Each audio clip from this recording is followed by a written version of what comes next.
Jammu reason में attacks का upsurge देख रहे हैं और इसी तरह की अगर आप देखें कोशिश की जा रही हैं कुपवाड़ा ज़िला में कश्मीर वैली के वहाँ भी हालात बिगाड़ने की कोशिश की जा रही है। इसके पीछे आदिल रहमानी जो GOC SSG commandos Pakistan army का है वो इसके पीछे सारा डायरेक्ट कर रहा है, ऑर्गेनाइज कर रहा है। इसमें इस 600 एसएसजी कमांडोज एयर मार्क इस काम के लिए किए गए जिसमें से काफ़ी अंदर आ चुके हैं और कुछ अंदर आने की कोशिश कर रहे हैं। ये मुझे लगता है एक्ट ऑफ वॉर है और इसमें इनकी कोशिश है 16 कोर और 15 कोर को पूरी तरह इन्वॉल्व करना, उसको एंगेज करना इस जंग में। इनका एक शाहिद सलीम लेफ्टिनेंट कर्नल है जो रिपोर्ट्स के मुताबिक अंदर आ चुका है और वो ही सारे ऑपरेशन डायरेक्ट कर रहा है। इन्होंने लोकल नेटवर्क जो जिहादी नेटवर्क है, लोकल स्लीपर सेल्स उनको एक्टिवेट किया है और इन्होंने 2 बटालियन और एसएसजी की इसके लिए रेडी रखी हैं पाकिस्तान में। तो मुझे लगता है ये कोवर्ट वॉर है पाकिस्तान ने जो लॉन्च की है और भारत अकॉर्डिंगली इसको डील करे और इस हमारा रिस्पांस कोवर्ट वॉर को डिफीट करने का होना चाहिए। धन्यवाद, नमस्कार। दोस्तों, आप लोगों को कारगिल वॉर पता होगा। 1999 के अंदर लगभग 5000 जो पाकिस्तान के सोल्जर्स थे उन्होंने सरेंडर किया था भारत के सामने। लेकिन अब आप लोग कारगिल जो वॉर है इसका सेकंड पार्ट देखने वाले हैं। मैं किसी मूवी की बात नहीं कर रहा हूं, मैं वाकई में रियलिटी की बात कर रहा हूं। रिसेंटली हाल ही में 2 लोग ऐसे हैं जो कि बड़े वैलिड पर्सन हैं। एक तो जम्मू कश्मीर के डीजी हैं और साथ में ही एक एक्टिविस्ट है जम्मू कश्मीर के अंदर। उन्होंने ये दावा किया है कि भारत के अंदर बहुत सारे जो आतंकवादी हैं, टेररिस्ट हैं, वो भारत की सीमा के अंदर प्रवेश कर चुके हैं, एंटर हो चुके हैं। और पाकिस्तान की जो एसएसजी है वो पूरी तरीके से उनको सपोर्ट कर रही है। पाकिस्तान के मेजर जनरल इसके अंदर शामिल हैं। तो यहां पर इस व्यक्ति को आप लोग देखिए, ये है आदिल रहमानी। आदिल रहमानी जो कि पूरे इस ऑपरेशन को कंट्रोल कर रहा है, पाकिस्तान में बैठे हुए मेजर जनरल के रैंक पर है और इसी के द्वारा इस पूरे ऑपरेशन को अंजाम दिया जा रहा है भारत के अंदर। भारत के अंदर लगभग 600 आतंकवादी, 600 जो एसएसजी कमांडो हैं, मतलब आतंकवादी तो मैं कहूंगा ही, साथ में एसएसजी कमांडो जो कि पाकिस्तान की सेना के अंदर है, उन्होंने भारत के अंदर प्रवेश ले लिया है। इस बात को कंफर्म किया जा चुका है और भी कई आतंकवादी जो हैं वो अब भारत के अंदर घुसने को तैयार हैं, भारत की सीमा में आने को तैयार हैं। देखिए, भारत को कई फ्रंट पर युद्ध लड़ना पड़ेगा। रिसेंटली मैंने आप लोगों को क्या बताया था कि आप लोग वर्ल्ड वॉर 3 के सिनेरियो के अंदर जी रहे हैं। वो बात मैंने इसीलिए की थी क्योंकि हाल ही के अंदर जैसे ही यूएसए ने जर्मनी के अंदर अपनी जो मिसाइल्स है उसको तैनात करने की बात कही थी, तो रशिया ने कहा था कि अगर यूएसए ने जर्मनी के अंदर मिसाइल तैनात की तो मैं यूएसए के ऊपर अटैक कर दूंगा। दूसरी बात, जैसे ही नॉर्थ कोरिया और रशिया ने एक दूसरे से हाथ मिलाया, उससे यूएसए बड़ा नाराज था और फिर यूएसए ने यह कहा कि जापान के अंदर अभी हम लोग अपनी मिलिट्री जो है उसको अपग्रेड कर रहे हैं, वहां पर मिसाइलें वगैरह तैनात कर रहे हैं। ये क्या है? चाइना को कहीं ना कहीं डिफेंड करने के लिए ये जो यूएसए है उसने जापान के साथ में हाथ मिलाया है, मतलब जापान के अंदर सेना जो है उसको अपग्रेड किया है। अब देखिए, चाइना और पाकिस्तान आपस में दोस्त हैं।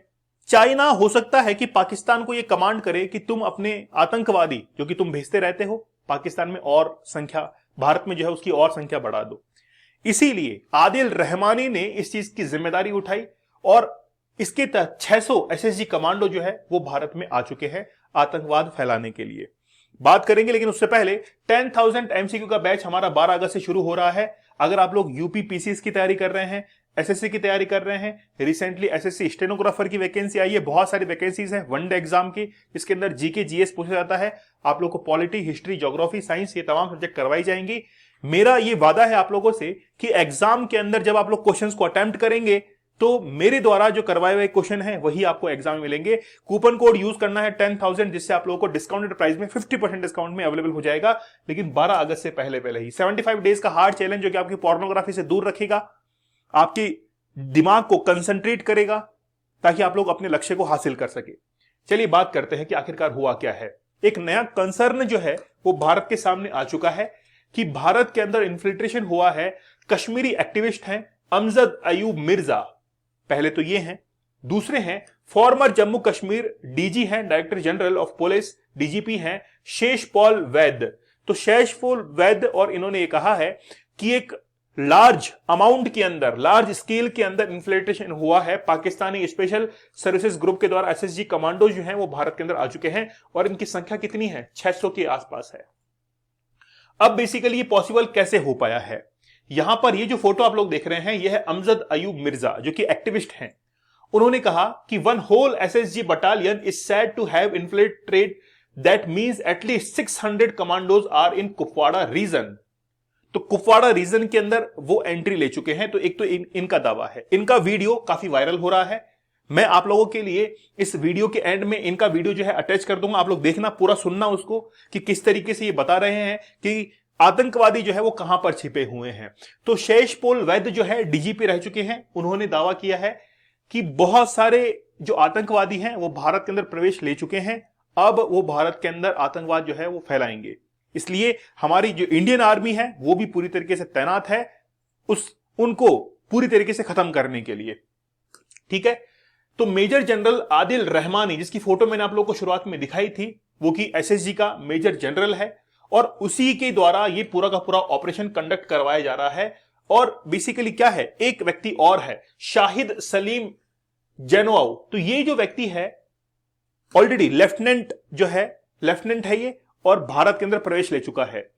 भारत के अंदर ये आ चुका है, इसका दावा किया जा चुका है और आप वीडियो के अंदर देखना, वो पूरी तरीके से बताएंगे आप लोगों को। Has already entered Indian territory, already India के अंदर एंटर हो चुका है ये व्यक्ति।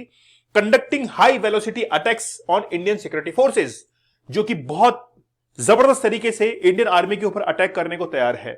ठीक है।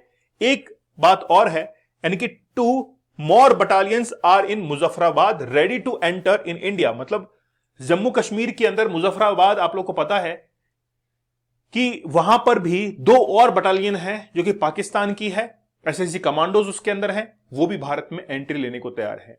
तो आखिरकार ये आ कहां से रहे हैं, कहां से इनको जगह मिल रही है? तो सबसे पहले जम्मू कश्मीर के अंदर आप लोग पीर पंजाल रेंजेस को देखिए। ये जो पीर पंजाल रेंजेस है ये जम्मू कश्मीर, हिमाचल प्रदेश इनके अंदर फैली हुई है।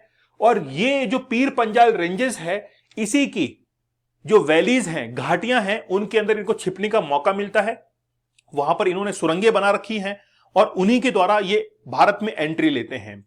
एक्चुअली में क्या है कि ये जो व्यक्ति है ना, शाहिद सलीम, इसने भारत के अंदर जो भी स्लीपर सेल्स थे उनको एक्टिव कर दिया है।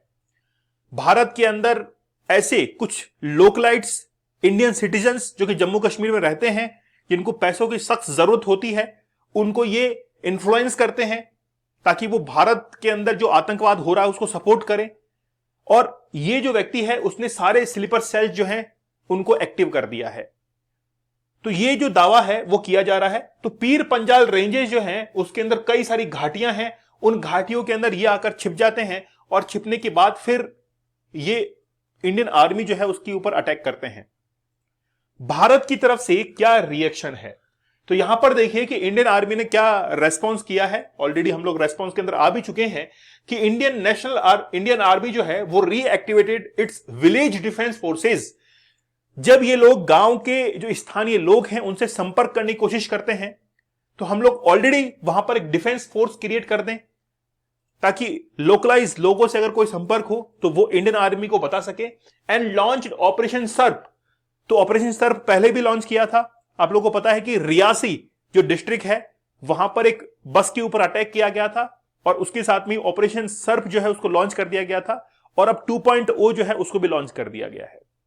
अब इसमें होगा क्या कि जितने भी टेररिस्ट जो है उनको आइडेंटिफाई किया जाएगा, ऐसे लोकलाइट्स जो कि आतंकवादियों का साथ दे रहे हैं उनको भी आइडेंटिफाई किया जाएगा और उसके बाद में उनको खत्म किया जाएगा। लेकिन हमारे लिए कोई बड़ी बात नहीं है, आज पहली बार नहीं है। कारगिल के वॉर के अंदर पाकिस्तान को ऑन द मूव जो है वो भारत की आर्मी ने गिराया था। अब कारगिल वॉर 2 जो है उसकी बारी आ चुकी है। अब हमको भी जो है वो इंडियन आर्मी का बराबर साथ देना है। जहां कहीं भी आप लोग आर्मी के पर्सोनेल्स को देखते हैं उनका सम्मान कीजिए, उनको सैल्यूट कीजिए, उनको ये एहसास करवाइए कि हम लोग जब दिवाली यहां पर मनाते हैं तो आप वहां पर हमारी रक्षा करते हैं। इसके लिए बहुत बहुत धन्यवाद, कोटि कोटि प्रणाम आपको है। आप उनको सैल्यूट कीजिए और सम्मान दीजिए, यही रिक्वेस्ट है। और जो शहीद हो चुके हैं उनके परिवार की आप जो भी कोशिश, जो भी मदद कर सके वो जरूर कीजिए। तो भारत के अंदर जब ये आतंकवादी प्रवेश करेंगे तो हमको एक सजग ऑपरेशन जो है वो चलाना पड़ेगा। और ये जो बेसिकली ऑपरेशन सर्प के अंदर शामिल होते हैं इंडियन कमांडोज, इंडियन आर्मी के लोग, वो डायरेक्टली रिपोर्ट करते हैं national security adviser Ajit Doval को। और अजीत डोवाल को आप लोग जानते ही हैं, ये एक ऐसे इंसान है जो कि अगर बिल के अंदर कोई छिपा हुआ हो, सांप छिपा हुआ हो, उसको बाहर निकालकर जो है वो मारते हैं। लेकिन नेशनल सिक्योरिटी जो है उसको कोई थ्रेट नहीं आने देती। इसीलिए अब भारत को कहीं ना कहीं और भी एक्टिव होने की जरूरत है। ऑलरेडी हम लोग एक्टिव हो भी चुके हैं, लेकिन अब ये घटनाएं और नहीं सही जाएंगी। आप लोग देखते रहे कि रिसेंटली जम्मू तक ये लोग पहुंच चुके हैं। जम्मू के डोडा के अंदर कई सारे अटैक्स हुए हैं। अब उनको कंट्रोल करने की आवश्यकता है। ये बेसिकली क्या होता है कि फंडेड होते हैं ये। उन फंड्स के चक्कर के अंदर पैसों के को लेकर ये टेररिज्म जो है आगे बढ़ता है और पाकिस्तान के द्वारा समर्थित है। ठीक है, चलिए, तो आप लोग हमारे 10,000 एमसीक्यू बैच के साथ में जरूर जुड़िएगा। एसएससी, रेलवे, आप लोग जिस भी एग्जाम की तैयारी कर रहे हैं, एनटीपीसी की वैकेंसी आ चुकी है, आरआरबी की वैकेंसी आ चुकी है, ऐसे सीजीएल की आ चुकी है, यूपीपीसीएस, आरओएआरओ, बहुत सारी वैकेंसीज आप लोग के सामने हैं। तो जीके जीएस को आप लोग जबरदस्त तरीके से तैयार कीजिए। कूपन कोड यूज करना 10,000, जिससे आप लोग को 50% डिस्काउंट अवेलेबल हो जाएगा। 75 डेज का हार्ड चैलेंज भी आप लोग जरूर ज्वाइन करना। मेरा यह मानना है कि जब आपकी लाइफ से डिस्ट्रैक्शन खत्म होगा तो आप अपने टारगेट के ऊपर जरूर फोकस रहेंगे। तो चलिए मिलते हैं आप लोगों से अगले सेशन के अंदर। तब तक धन्यवाद, थैंक यू, जय हिंद।